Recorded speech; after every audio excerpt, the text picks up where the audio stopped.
Uhawe ikaze mu kiganiro inyigisho za Bibiliya. Muri iki kiganiro tugenda turaba ibice by'ivyanditswe muri Bibiliya yera ijambo ry'Imana, tukarimbura insiguro yavyo. Ni ikiganiro gitanga inyigisho z'ivyanditswe vyera mu kiringo c'imyaka 5.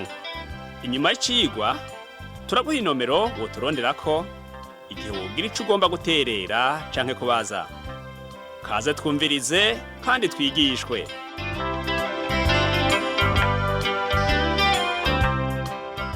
Nshuti nawe mugenzi uriko urakurikirana kino cigwa c'inyigisho za Bibiliya, ndakuramukije amahoro y'umwami wacu Yesu Kristo abane nawe. Uri kumwe na Pastor Samuel Nsabimbona sanzwe ndakigushikiriza. Mu cigwa giheruka twarabiye hamwe ibijanye n'isengesho rya Data wa twese nk'uko twabisomye mu butumwa bwiza uko bwanditswe na Matayo mu gihimba ca 6 duhereye ku murongo w'9. Uyu munsi tuja kurabira hamwe imigenderanire iri hagati y'umwana w'umwami n'abana b'umwami. Hanyuma turaza kuvugana ku vyerekeye abavugishwa b'ibinyoma. Tukaba twifashisha amajambo ari mu butumwa bwiza uko bwanditswe na Matayo mu gihimba ca 6 duhereye ku murongo wa 26. Tuze kubandanya no mu gihimba c'indwi tugeze ku murongo wa 29. Imbere yuko dutandukira igihimba c'indwi, aho tuja kubona imigenderanire y'umwana w'umwami n'abana b'ubwami, reka tubanze turabe ico Matayo yanditse mu kurangiza igihimba ca 6. Matayo atubwira ibintu biboneka vy'umubiri. Atubwira ko tudakwiye kwitwaririka cane ivy'umubiri nk'uko biboneka ku mirongo ya 33 na 34 yo muri ico gihimba ca 6 c'ubutumwa bwiza uko bwanditswe na Matayo. Ku murongo wa 25 wo muri ico gihimba nyene, Yesu yavuze ati, nico gituma ndababarira, ntimukaganyire amagara yanyu ku vyo muzorya, canke ku vyo muzonywa, canke umubiri wanyu ku vyo muzokwambara. Mbega amagara ntaruta ivyo kurya, canke umubiri nturuta ivyambagwa?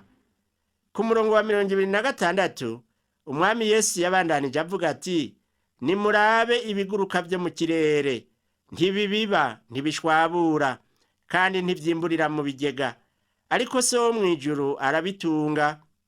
Mbega mwebwe ntimubiruta cane? Inyoni n'ibiguruka vyose ntibirima ngo vyimbure, ariko twebwe abantu turarima kandi tukimbura. Ibiguruka bigaburirwa n'Imana ngo bibeho. None Imana igaburira inyoni, izobura gute kutugaburira natwe abaremwe mu ishusho yayo? None wewe nanje ntidusumba inyoni n'ibiguruka vyose? Izera Imana urabe ko itakugaburira mugenzi. Ibi rero ntibisobanurwa ko abizeye baca barera amaboko bagahagarika kurima no gukora ngo Imana izobaha ivyo kubabeshaho nk'inyoni. Oya, ivyo siko Yesu abivuga. Yesu avuga ko tudakwiye gushira ubwenge bwacu bwose, ivyiyumviro vyacu vyose ngo turiko turarondera ubutunzi, kuko nitwavyitwararika gutyo bizotubuza amahoro mu bugingo bwacu. Ivyo Imana yaguhaye nshuti yanje nivyo nyene birakwiye, ariko urondeye kuvyongereza ubirondere mu nzira nziza. Ku murongo wa 28 Yesu avuga ati, ni kuki mwiganyira ku vyerekeye impuzu? Nimuraba amashurwe yo ku misozi ingene akura, ntiyirirwa araruha, ntajisha impuzu. Muri uwo murongo Yesu avuga ko Imana yitwaririka ivyambagwa vyacu nk'uko yitwaririka amashurwe yo mw'ishamba agakura akabegwa. Ku murongo wa 29 atariko ndababwira yuko na Salomo mu bwiza bwiwe bwose atarashajije nka rimwe muri ayo mashurwe. Naho Salomo yari mwiza, akaba yari yambaye impuzu z'igitangaza, oya ntiyasumbye ubwiza amashurwe, kandi ayo mashurwe atambara impuzu. Yesu rero agomba ko tubumbwa n'ivyo dufise. Ku murongo wa 30 avuga ati, none Imana ko yambika ivyatsi vyo ku misozi ityo, biriho ubu munsi ariko nk'ejo bigatererwa mu ziko, mbega ntizorushiriza kubambika mwebwe ab'ukwizera guke mwe? Ntidukwiye kwitwaririka iby'uwu mubiri gusumba uko twitwaririka iby'impwemu, nshuti yanje. Ku murongo wa 33 n'uwa 34 Yesu avuga ati, ariko mubanze mwitwararika ubwami bw'Imana no kugororoka kwayo, niho ibyo byose muzovyongerwa. Ntimukiganyira ivy'ejo, kuko umunsi w'ejo uzoba wiganyira ku vyawo, umunsi ukwiranye n'amagorwa yawo.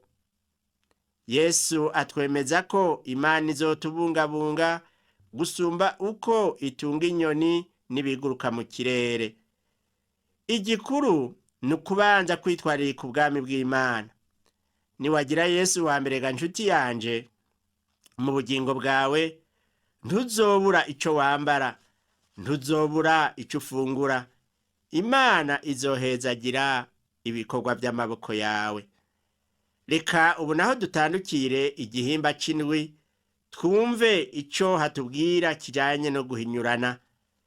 Umurongo wa mbere n'uwa kabiri muri ico gihimba c'indwi co mu butumwa bwiza uko bwanditswe na Matayo haravuga ngo, ntimugahinyurire mu mitima yanyu, namwe mukazohinyurwa.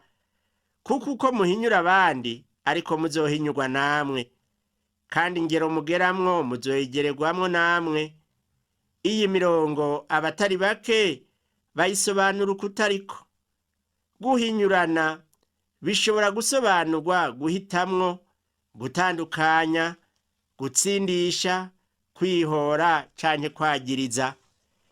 Iyi mirongo ntisobanura ko umwana w'Imana atocira urubanza abandi, ariko ntashobora guhinyurira mu mutima ngo ahinyure ibiva mu mutima w'uwundi mu buryo agomba kumubwira ko ibyo avuga atari byo, kuko ntubuzi igituma uwo muntu yavuze gutyo.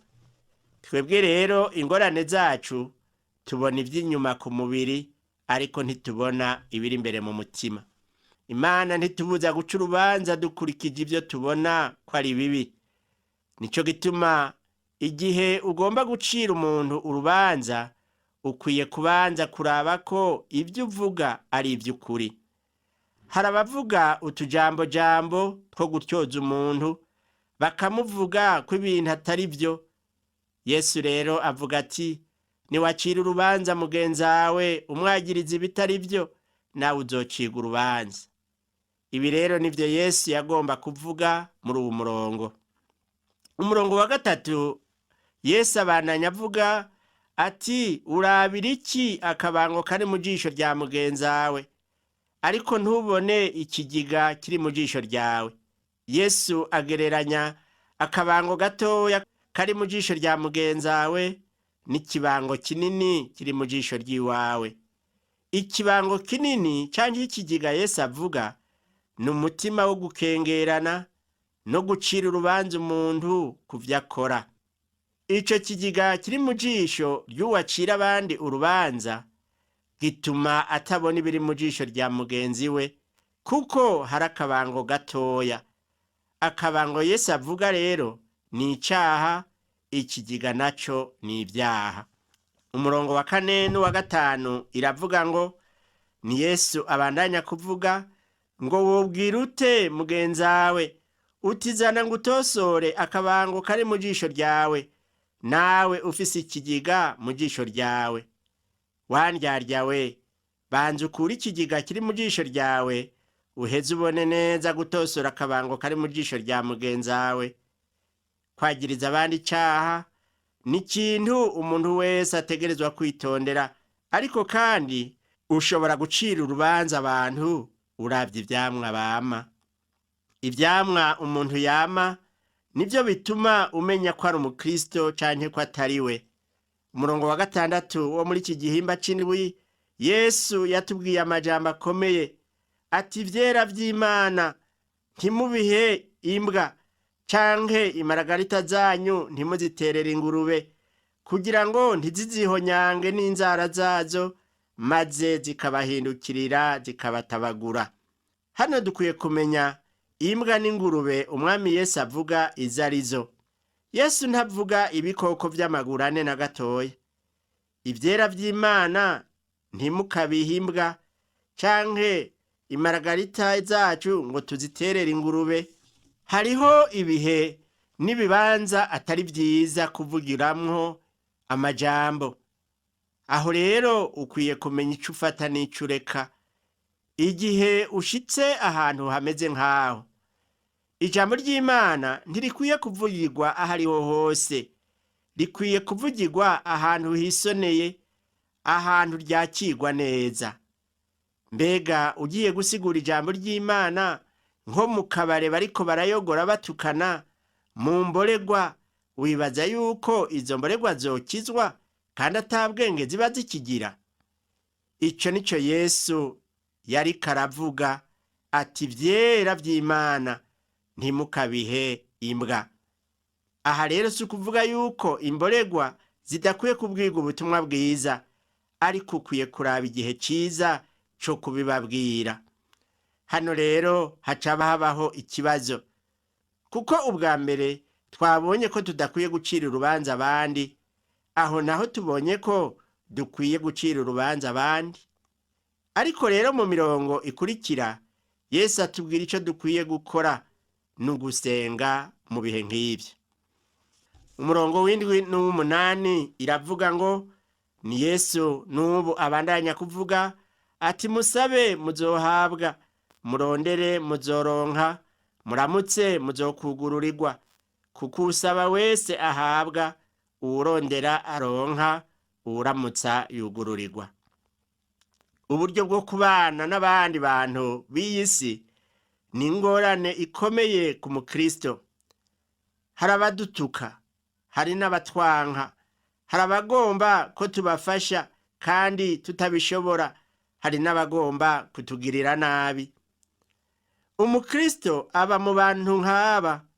None twobamenya gute kugira ngo tubirinde kandi kugira ngo tumenye intumbero yabo? Niho Yesu rero atubwira ngo musabe, murondere, muramutse.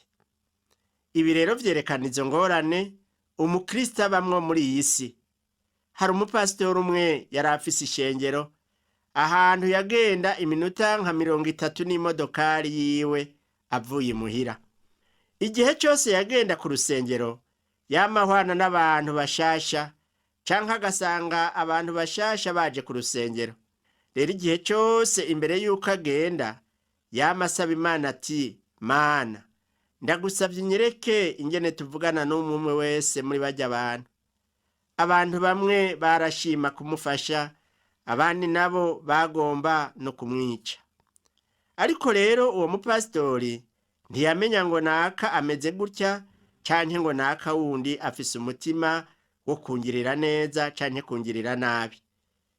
Biratangaje ingene intumwa Petero yamenye Ananiya na Safira ko babeshe, nk'uko tubisoma mu gitabo c'Ibyakozwe n'Intumwa mu gihimba ca 5 umurongo wa mbere kugeza kwa 11. Jewe sinokubwira yuko naka ari karabesha, kuko nta ngabire mfise yo kumenya ubesha n'ubutabesha. Ariko hari abafise bene iyo ngabire, n'uyu munsi iyo bariko barasenga baramenya bati naka ibyo avuga nibyo canke sivyo. Mbega igihe muhwanye n'abantu bashasha urasaba Imana ngo ikurongore ingene mwoyaga? Ni iciyumviro ciza. Igihe cose usaba Imana kugufasha no kukurongora kuganira nabo bose muba muhwanye, kuko si bose bafise ivyiyumviro vyiza. Nico gituma Yesu yavuze ati musabe, muramutse, murondere. Uwo rero yemeye ko muganira niwe Imana iba yagutoranirije. Mu mirongo ikurikira ivuga ko Imana yiteguye kugufasha mu gihe uyisaba ngo ikurongore. Mu gihimba c'indwi ku murongo w'icenda kugeza kwa 12 haravuga ngo hari umuntu muri mwebwe umwana wiwe yomusaba umutsima akamuha ibuye, canke yomusaba ifi akamuha inzoka? None mwebwe ko muzi guha abana banyu ingabire nziza muri babi, mbega so wo mw'ijuru ntazorushiriza rwose guha ibyiza abamusabye? Nuko ibyo mugomba ko abantu babagirira byose muba ari byo mubagirira namwe, kuko ibyo ari byo byagezwe n'iby'abavugishijwe n'Imana. Igihe muhwanye n'umuntu mushasha, mbega wewe umufata gute? Ntavyo uzi, kuko ntukwiye kumucira urubanza. Senga Imana ngo iguhishurire. Nuko ibyo mugomba ko abantu babagirira byose muba ariko mubagirira namwe. Iri ni bwirizwa umuntu wese akwiye gukurikiza. Igihe usaba Imana kukurongora mu gufasha abo muhwanye, bizotuma ubana neza n'abandi. Ubu naho rero reka turabe ivyerekeye irembo rifunganye. Mu gihimba c'indwi umurongo wa 13 n'uwa 14 muri ubu butumwa bwiza uko bwanditswe na Matayo haravuga ngo, muce mw'irembo ripfunganye, kuko irembo ryagutse n'inzira yagutse ari byo bijana abantu mu mahonero, kandi abahaca ni benshi. Ariko irembo ripfunganye n'inzira ntoya niyo ija mu bugingo, kandi abahabona ni bake. Muri izi nzira zibiri Yesu avuga, atanga igicapu c'akayira gatoya. Niwiyumvire nka turya tuyira twa ruguru hariya mu misozi, iyo wewe woba umaze kugendera cyangwa uturuka. Muri utwo tuyira abantu babiri ntibashobora kutubisanirizamwo. Umwe ategerezwa kubanza kuva mu kayira, uwundi akabona kurengana. Yesu agereranya kandi izo nzira na ca gikoresho twita antonware canke umubirikira. Usanga yagutse ku mutwe, hanyuma ntiyaguke hasi. Yesu avuga ati, uciye mu nzira yagutse, amaherezo yaho ni urupfu. Ariko uciye mu nzira ipfunganye, n'inzira igushikana kuri Yesu, kuko niwe nzira n'ukuri n'ubugingo. Mu butumwa bwiza uko bwanditswe na Yohana igihimba c'icumi umurongo wa 10 agace ka 2, Yesu avuga ati, nanje jeho nazanywe no kugira ngo zironke ubugingo, kandi ziburonke busagutse. Inzira ya Yesu uyitanguye ni inzira ntoya, ariko uko mugendana na Yesu niko iyo nzira itera yaguka. Ibuka ubuhanuzi bwa Ezekiyeli mu gihimba ca 47 buvuga ivy'uruzi ruva mu rusengero rwatanguye kwiburuka ari rutoya, ariko mu nyuma rwaciye rwaguka. Iki ni igicapu c'umukristo agenda aramenya vyinshi ku munsi. Ibi kandi nivyo umwami Yesu yavuga vyerekeye inzira zibiri. Inzira yagutse itangura yagutse, mugabo ihera yonda. Ariko inzira ya Yesu itangura ari ntoya, ariko igahera yaguka. Yesu ahejeje kwigisha ibijanye n'inzira zibiri, yaciye yigisha ku vy'abavugishwa b'ibinyoma, nk'uko tubisoma mu gihimba c'indwi ku murongo wa 15 n'uwa 16. Yavuze ati, mwirinde abigira abavugishwa n'Imana. Baza kuri mwebwe bambaye nk'intama, ariko imbere aramabingira y'inkazi. Muzobamenyera ku vyo bama. Mbega hari uwo kwamura inzabibu ku munyinya, canke isukoni ku bitovu? Abisirayeli babwiwe kwirinda abavugishwa b'ibinyoma. Uyu munsi ishengero ribwirwa kwirinda abigisha b'ibinyoma. Abavugishwa n'abigisha b'ibinyoma bose baza bambaye nk'intama.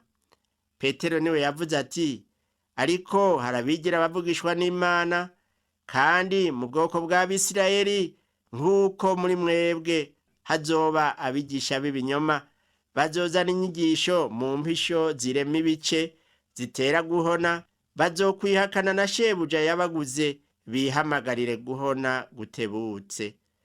Niko tubisoma mu ikete rya 2 Petero yanditse igihimba ca 2 umurongo wa 1.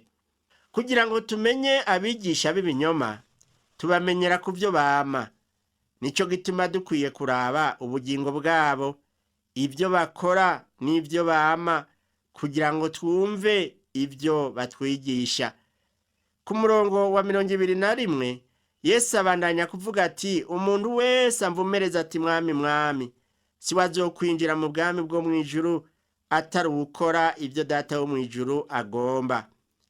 Ushobora kugendagenda epfo na ruguru uvuga ngo Imana ihimbazwe, ngo haleluya, ariko bitavuye mu mutima. Ico gihe Imana ntikuraba. Muri kino gihe Imana iravugwa cane mu gihugu cacu, kandi nawe ushobora kuba uyivuga mugenzi. Igikenewe ni ukuraba yuko uriko urayivuga mu kuri. Mugenzi, ibikorwa vy'Imana ukora bikwiye kuba biri mu kugomba kwayo, kandi biyihesha icubahiro. Kuko ukora ukugomba kw'Imana bituma aza kuri Yesu akamenya ko akeneye umukiza. Ku murongo wa 22 n'uwa 23 Yesu abandanya kuvuga ati, kuri wa musi benshi bazombwira bati mwami mwami, ntitwavugishwa n'Imana mu izina ryawe, ntitwasenda abadayimoni mu izina ryawe, ntitwakora ibitangaza byinshi mu izina ryawe. Niho nzobajinjiburira nti, ntaho nigeze ndabamenya, mviraho mwabakora ibizira mwe. Amajambo Yesu yavuze muri iyi mirongo azoja mu ngiro igihe Yesu azoza guca amateka. Uwizeye wese naho azoba yarapfuye azoduga gusanganira umukiza. Nta muntu azoba yizeye Yesu azobwira ngo mviraho. Abanyeshengero bakwiye kuba maso, kuko harabaza nk'intama bakiyita abakora ibitangaza mu izina rya Yesu. Izina rya Yesu si iryo kuvugirwa ubusa gusa, canke si iryo gukinisha na gatoya. Cyo gituma nshuti yanje ukwiye gusenga Imana ngo iguhishurire kw'ivyo bigisha bihwanye n'ijambo ry'Imana. Inyuma ku mubiri basa neza, basa n'abakozi b'Imana, ariko mu mitima yabo bafise ivyiyumviro bipfuye. Yesu arangije kwigisha ivyerekeye abigisha n'abavugishwa b'ibinyoma, yaciye yigisha ibijanye n'imishingibiri y'inzu. Nkuko tubisoma mu gihimba c'indwi umurongo wa 24 n'uwa 25, Yesu yavuze ati, uwumva amajambo yanje wese akayashira mu ngiro asa n'umuntu w'umunyabwenge yubatse inzu yiwe ku rutare. Isegenye iragwa, inkukura irasendanisha, igihuhusi kirahuhuta, bisurira kuri ya nzu, ntiyagwa kuko umushinge wayo wari wubatswe ku rutare. Yesu yashatse kuvuga ko umuntu wese ari muri Kristo aba yubatse ku mushinge w'urutare, ari wo Kristo, kuko niwe rutare umuntu wese akwiye kubakako. Niwe tanguriro, kuko irindi tanguriro ata muntu ashobora kurishiraho atari ryashizweho niryo Yesu Kristo, nk'uko tubisoma mu ikete rya mbere Pawulo yandikiye Abikorinto igihimba ca 3 umurongo wa 11. Igihe uri muri Kristo Yesu uba wubatswe kuri iryo tanguriro. Igihe wumvira mpwemu yera uba wubatse ubuzima kuri Yesu. Yesu atubwira kandi iyi ntango ku murongo wa 26 n'uwa 27 nihavuga ati, ariko uwumva ayo majambo yanje wese ntayashire mu ngiro asa n'umuntu w'imburabwenge yubatse inzu yiwe ku musenyi. Isegenye iragwa, inkukura irasendanisha, igihuhusi kirahuhuta, bisurira kuri ya nzu, irasenyuka, kandi isenyuka ryayo riba irikomeye.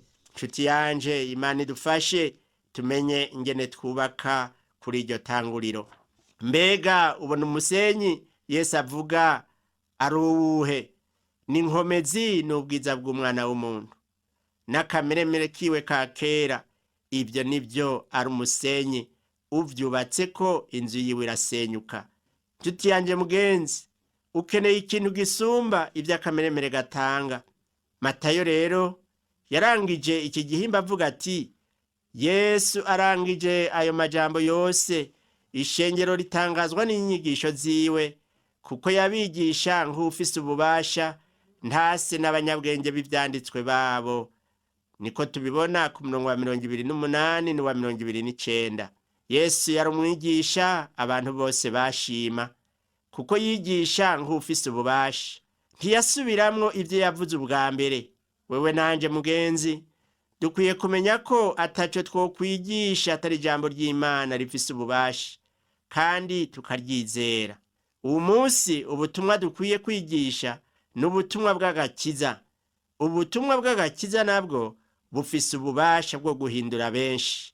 Intumwa Pawulo mu ikete yandikiye Abaroma mu gihimba ca mbere umurongo wa 16 n'uwa 17 avuga ati: kuko ubutumwa bwiza butantera isoni, ari ubushobozi bw'Imana, buzanira uwizera wese agakiza, uhereye ku Muyuda ukageza ku Mugiriki, kuko muri bwo ariho ukugororoka kuva ku Mana guhishurwa, guheshwa n'ukwizera, nk'uko vyanditswe ngo umugororotsi azobeshwaho n'ukwizera.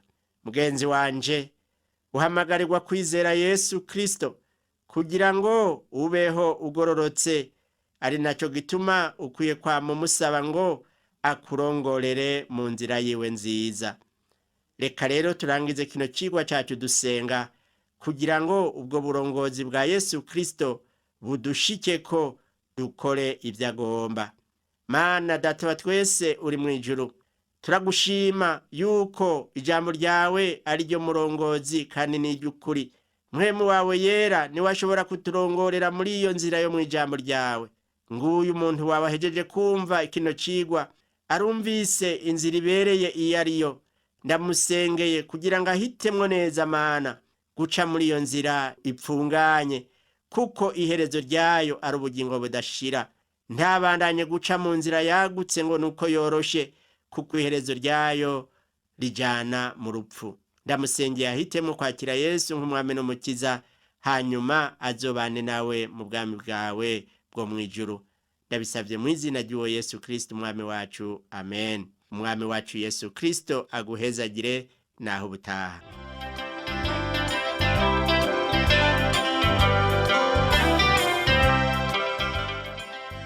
Wakoze kumviriza icigwa c'ijambo ry'Imana c'uyu musi.